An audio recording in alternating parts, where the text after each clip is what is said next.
Baik, bismillah, assalamualaikum warahmatullahi wabarakatuh. Alhamdulillah, alhamdulillahirabbil alamin. Assalatu wassalamu ala asrofil anbiya wa mursalin wa ala alihi wa sahbihi ajmain. Amma ba'd. Baik, pertama-tama perkenalkan, nama saya Zulkifli Syompu dari Universitas Muhammadiyah Makassar, program studi pendidikan agama Islam. Pada kesempatan kali ini, insya Allah saya akan membawakan materi yang diamanahkan kepada saya, materi ke-6 mengenai tentang teknik bimbingan individu dan kelompok. Adapun tujuan kita untuk membahas materi ini, yang pertama adalah untuk mengetahui apa sih yang dimaksud dengan bimbingan individu dan kelompok, kemudian teknik-teknik apa saja yang digunakan dalam bimbingan individu dan kelompok, dan peran bimbingan individu dan kelompok dalam memecahkan masalah individu atau masalah sosial. Oke, langsung saja. Yang pertama kita masuk pada apa sih yang dimaksud dengan pengertian bimbingan individu. Bimbingan individu berasal dari kata bimbingan dan individu. Bimbingan, apa itu bimbingan? Bimbingan itu adalah berasal dari bahasa Inggris, yaitu guidance, yang berarti menunjukkan atau menuntut atau membantu secara psikologis agar seseorang mampu mengatasi masalahnya. Sementara individu adalah sendiri, berdiri sendiri. Jadi secara sederhana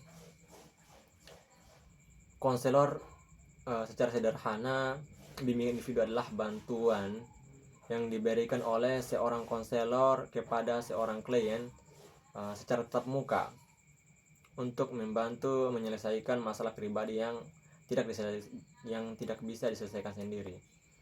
Jadi hubungan antara konselor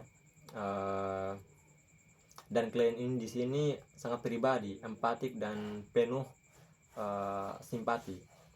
Konselor berusaha memahami perasaan klien dan membantu klien agar mampu mengambil keputusan yang tepat bagi dirinya. Tujuan utamanya adalah agar klien dapat menyesuaikan diri dengan lingkungan, memiliki kesehatan mental yang baik, dan berperilaku positif dalam kehidupan sehari-hari. Kemudian kita masuk pada pembahasan tentang teknik-teknik dalam bimbingan individu. Teknik-teknik bimbingan individu. Oke, menurut Muhammad Surya, teknik-teknik bimbingan individu dibagi menjadi 3. Yang pertama adalah directive counseling. Apa itu yang maksud dengan directive counseling? Ya, dimana teknik ini konselor berperan aktif dalam mengarahkan klien menemukan solusi tentang masalah yang sedang dihadapi. Pendekatan ini berpusat pada konselor yang membantu mengidentifikasi masalah, mencari penyebab, dan memberi saran tindakan yang tepat. Contohnya, kalau ada siswa yang bingung menentukan jurusan kuliah, itu konselor membantu menganalisis kemampuan siswa tersebut. Misalnya dia ahlinya di bidang mana, kemudian dianalisis nih keterampilan ini cocok dalam jurusan apa, begitu. Intinya dalam teknik ini yang paling berperan adalah konselor. Kemudian yang kedua adalah non-directive counselor. Di sini ini yang paling berperan aktif. Yang paling berperan aktif itu adalah klien. Ini kebalikan dari directive counseling, di mana konselor hanya sebagai pendengar aktif dan pemberi dukungan empatik agar klien mampu menemukan solusinya sendiri. Konselor hanya mendengarkan, memberi dorongan, dan menciptakan suasana yang aman agar klien mampu terbuka. Pendekatan ini dikembangkan oleh Carl Rogers. Tujuannya agar klien dapat memahami dirinya sendiri dalam menentukan masalah yang sedang dihadapi. Kemudian yang ketiga adalah elective counseling. Ini adalah gabungan dari keduanya. Ini gabungan dari directive counseling dan non-directive counseling, di mana di teknik ini kita bisa menggunakan dulu directive counseling dan kemudian menggunakan directive counseling atau sebaliknya. Misalkan ya, pertama-tama kan konselor yang paling berperan aktif. Kemudian seiring berjalannya waktu dapat menggunakan teknik kedua, di mana klien menjadi yang paling berperan aktif dalam teknik menyelesaikan bimbingan ini. Pendekatan ini fleksibel dan lebih menyesuaikan kondisi klien kita. Selain itu, selain ketiga teknik ini, ada juga beberapa teknik yang digunakan dalam komunikasi konseling, yakni seperti teknik verbal dan non verbal, di mana teknik non verbal ini dia seperti mengamati cara berbicara, cara bertanya dan memberikan tanggapan. Ini mengamati klien.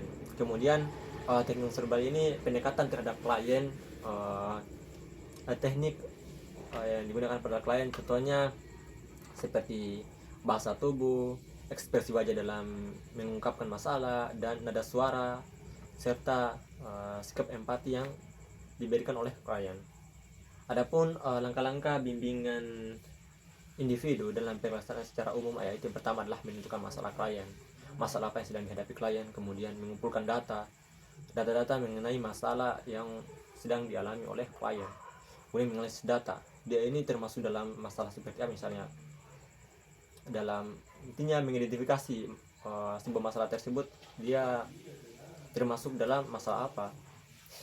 Kemudian menentukan latar belakang masalah atau diagnosa, menentukan langkah-langkah prognosa, menentukan langkah-langkah bantuan atau prognosa. Pertama kan tadi kita menentukan latar belakang ini, masalah ini karena apa. Kemudian diagnosa, dia menentukan langkah-langkah atau bantuan apa yang dapat kita berikan kepada klien atau siswa tentang masalah yang sedang dihadapi. Kemudian yang terakhir adalah menentukan langkah atau bukan yang terakhir sih, kemudian melakukan terapi, dan yang terakhir adalah melakukan evaluasi atau tindakan lanjut. Misalnya masalah ini belum terlalu efektif, misalnya pasaran atau yang kita berikan untuk memecahkan masalah belum terlalu efektif, kemudian kita lakukan evaluasi, kira-kira kenapa solusi yang kita berikan tidak dapat mengatasi masalah, dan tindakan apa yang perlu kita lakukan. Baik, mungkin untuk selanjutnya kita lanjut pada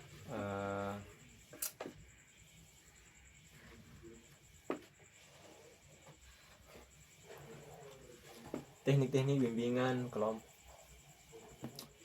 Bimbingan kelompok itu adalah layanan mungkin selanjutnya kita masuk pada teknik bimbingan kelompok. Apa sebenarnya yang maksud bimbingan kelompok ini? Sebenarnya teknik bimbingan kelompok ini sama halnya dengan teknik bimbingan individu, tetapi bedanya ini dia dilakukan dalam secara berkelompok atau tim.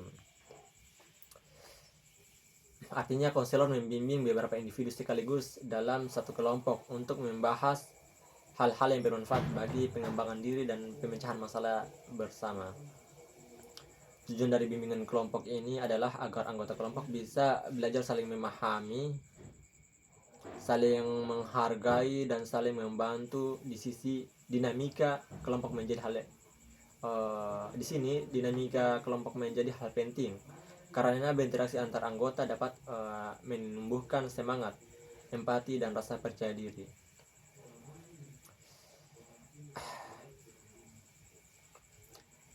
Di sini juga itu kan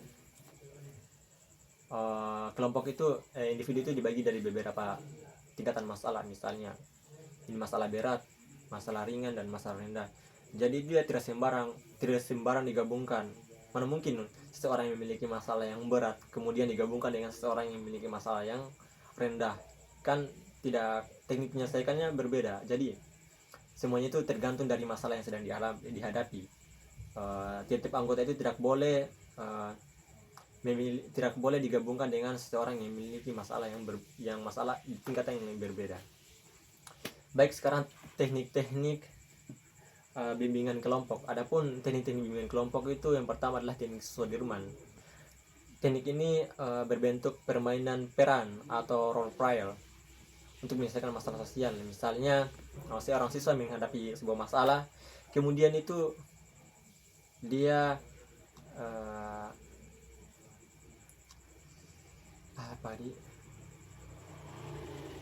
menerangkan situasi konflik dalam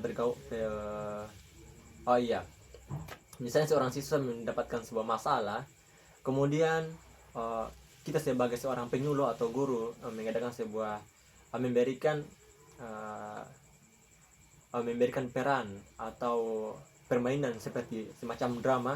Kita memberikan drama tentang konflik yang dia sedang alami, atau memerankan memerankan seperti halnya masalah yang sedang dialami. Tujuannya agar anggota lebih berani berbicara, berpendapat, dan mampu bekerja sama dalam bentuk kelompok. Kemudian teknik psikodharma mirip dengan teknik Sudirman, tapi fokusnya pada masalah kejiwaan atau emosional. Misalnya siswa yang mengalami stres dan kekecewaan dapat berperan dalam drama untuk menyalurkan perasaannya sehingga beban psikisnya berkurang. Oh iya iya. Kemudian teknik pergrup atau teman sebaya. Dalam teknik ini, anggota kelompok saling membantu dan memberikan dukungan satu sama lain. Biasanya teman sebayanya, sehingga lebih mudah mengungkapkan masalah. Tujuan adalah membangun rasa sosial dan empati antar anggota. Kemudian teknik Chayern. Teknik ini melatih seseorang untuk berbicara seolah-olah kepada lain atau dirinya sendiri, kepada orang lain atau dirinya sendiri dengan kursi kosong di depannya. Cara ini membantu siswa melatih komunikasi interpersonal dan mengenali perasaan dirinya. Dan yang terakhir adalah self-talk, atau teknik ini mengajarkan siswa untuk berbicara positif kepada dirinya sendiri. Misalnya, aku bisa, aku mampu. Dengan begitu siswa akan lebih percaya diri dan berpikir positif dalam menghargai masalah.